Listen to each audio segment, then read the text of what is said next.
TSCP గేట్కి సంబంధించిన management seats మనకు notification విడుదల చేశారండి. సో అందులో ఆ పీడిఎఫ్లో ఉన్న ఇంపార్టెంట్ పాయింట్స్ మాత్రమే చెప్పడం జరుగుతుంది. సో ఫస్ట్ పాయింట్ వచ్చేసి మనకు ఫేజ్ 1, 2, 3 అయిపోయింది.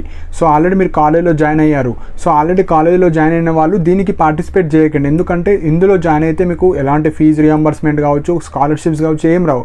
సో మీరు ఎందులో అయితే కాలేజీలు ఉన్నారో అందులో మీరు పీజీ చేసుకోండి.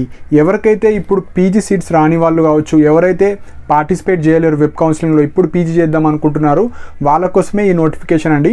సో ఇది మనకు management admission. So management admission అంటే ఎక్కడైతే కాలేజెస్లో వేకెన్సీస్ ఉంటాయో మీకు నచ్చిన కాలేజ్కి వెళ్ళాలి. మీకు ఏదైతే నచ్చిందో ఆ కాలేజ్కి వెళ్ళి అప్లికేషన్ ఇవ్వాలి. సపోజ్ అక్కడ వేకెన్సీ ఉంటే వాళ్ళు మిమ్మల్ని అడ్మిషన్ తీసుకోవడానికి జరుగుతుంది.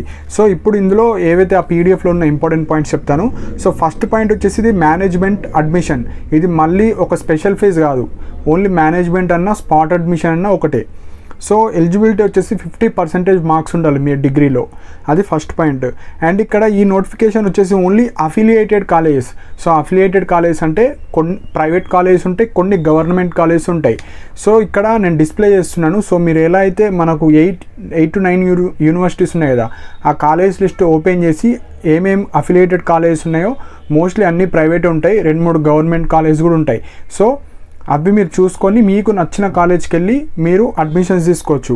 సో మెయిన్ పాయింట్ వచ్చేసి ఇక్కడ లాస్ట్ డేట్ ఇచ్చారు మీరు కాలేజ్కి వెళ్ళి విజిట్ చేయడానికి 28 November 2024. So 20 are before interested ఉన్న వాళ్ళు మాత్రమే మీకు నచ్చిన అఫిలియేటెడ్ కాలేజ్కి వెళ్ళాలి, అప్లికేషన్ ఇవ్వాలి. సో అక్కడ వేకెన్సీస్ ఉంటే మీకు సీట్ ఇవ్వడం జరుగుతుంది.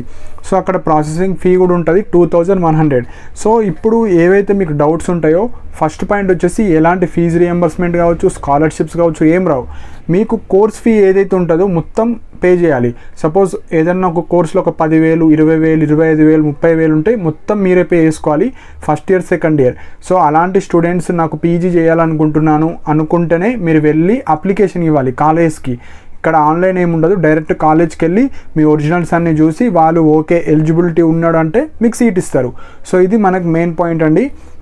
సో ఇంట్రెస్టెడ్ ఉన్న వాళ్ళు మాత్రమే మీకు ఆ కాలేజ్ లిస్ట్ అన్నీ ఓపెన్ చేసుకొని మీకు అఫిలియేటెడ్ కాలేజ్ అని ఏవైతే కనిపిస్తాయో అక్కడికి ఆ కాలేజ్కి వెళ్ళి మీరు 20 బిఫోరే మీరు అప్లికేషన్ ఇస్తే మీకు పీజీ సీట్ ఇవ్వడం జరుగుతుంది. సో అక్కడికి వెళ్ళిన తర్వాత ఫీ స్ట్రక్చర్ కావచ్చు, ఈ స్పెషల్ ఫీజు కావచ్చు, అడ్మిషన్ ఫీజు కావచ్చు, మీరు అటెండెన్స్ మేనేజ్ చేసుకుంటే అటెండెన్స్ మేనేజ్మెంట్ ఫీ కావచ్చు, అన్నీ ఉంటాయి.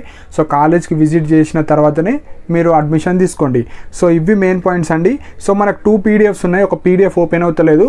సో మోస్ట్లీ నాట్ ఓన్లీ ఇక్కడ ఉస్మానియా యూనివర్సిటీ, మన తెలంగాణలో ఉన్న అన్ని పీజీ కాలేజ్ మీరు ప్రైవేట్ కాలేజ్కి వెళ్ళి మీరు అడ్మిషన్స్ తీసుకోవచ్చు. మీకు నచ్చిన కాలేజెస్ ఏదైతే ఉన్నాయో అక్కడికి వెళ్ళొచ్చు. సో ఇవి మెయిన్ పాయింట్స్ అండి.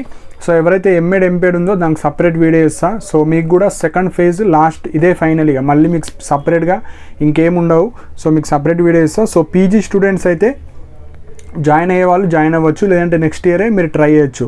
సో ఆల్రెడీ జాయిన్ అయిన వాళ్ళు దీంట్లో జాయిన్ అవ్వకండి. సో ఇవి మెయిన్ పాయింట్స్ అండి. మీకు ఏమైనా డౌట్స్ ఉంటే కింద కామెంట్ సెక్షన్లో మెన్షన్ చేయండి. అండ్ ఇలాంటి అప్డేట్స్ కోసం నా ఛానల్ని సబ్స్క్రైబ్ చేసుకోండి. And thank you for watching my video.